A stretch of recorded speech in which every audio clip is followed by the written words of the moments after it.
Praise the Lord. சகரியா 8ஆம் அதிகாரம். சேனைகளுடைய கர்த்தரின் வார்த்தை உண்டாகி அவர், நான் சியோனுக்காக கடும் வைராக்கியம் கொண்டேன், அதற்காக மகா உக்கிரமான வைராக்கியம் கொண்டேன் என்று சேனைகளின் கர்த்தர் சொல்கிறார். நான் சீயோனிடத்தில் திரும்பி எருசலேமின் நடுவிலே வாசம் பண்ணுவேன். எருசலேம் சத்திய நகரம் என்றும் சேனைகளுடைய கர்த்தரின் பர்வதம் பரிசுத்த பர்வதம் என்றும் அழைக்கப்படும் என்று கர்த்தர் சொல்லுகிறார். திரும்பவும் எருசலேமின் வீதிகளில் முதிர் வயதினாலே தங்கள் கைகளில் கோலை பிடித்து நடக்கிற கிழவரும் கிழவியரும் குடியிருப்பார்கள்.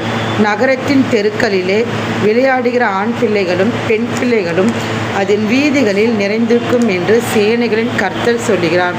சேனைகளின் கர்த்தர் சொல்லுகிறது என்னவென்றால், அது இந்த ஜனத்தில் மீதியானவர்கள் பார்வைக்கு இந்நாட்களில் ஆச்சரியமாக இருந்தாலும் என் பார்வைக்கும் ஆச்சரியமாக இருக்குமோ என்று சேனைகளின் கர்த்தர் சொல்கிறார். இதோ கிழக்கு தேசத்திலும் தெற்கு தேசத்திலும் இருந்து என் ஜனங்களை நான் ரட்சித்து அவர்களை அழைத்து கொண்டு வருவேன். அவர்கள் எருசலேமின் நடுவிலே குடியிருப்பார்கள். அவர்கள் எனக்கு உண்மையும் நீதியுமான ஜனமாய் இருப்பார்கள். நான் அவர்களுக்கு தேவனாய் இருப்பேன் என்று சேனைகளின் கர்த்தர் சொல்கிறார்.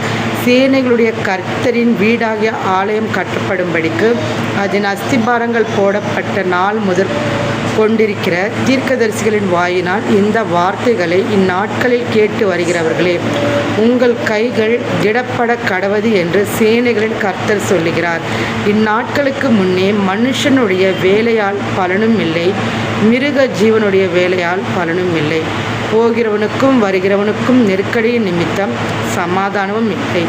எல்லா மனுஷரையும் ஒருவரை ஒருவர் விரோதிக்க செய்தேன். இப்போதோ இந்த ஜனத்தில் மீதியானவர்களுக்கு நான் முந்தின நாட்களில் இருந்தது போல இருக்க மாட்டேன் என்று சேனைகளின் கர்த்தர் சொல்லுகிறார்.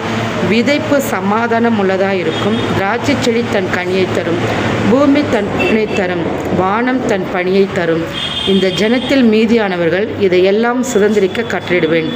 சம்பவிப்பது என்னவென்றால், யூதா வம்சத்தாரே, இஸ்ரவேல் வம்சத்தாரே, நீங்கள் புறஜாதிகளுக்குள்ளே சாபமாய் இருந்தது போலவே ஆசீர்வாதமாய் இருக்கும்படி நான் உங்களை ரட்சிப்பேன்.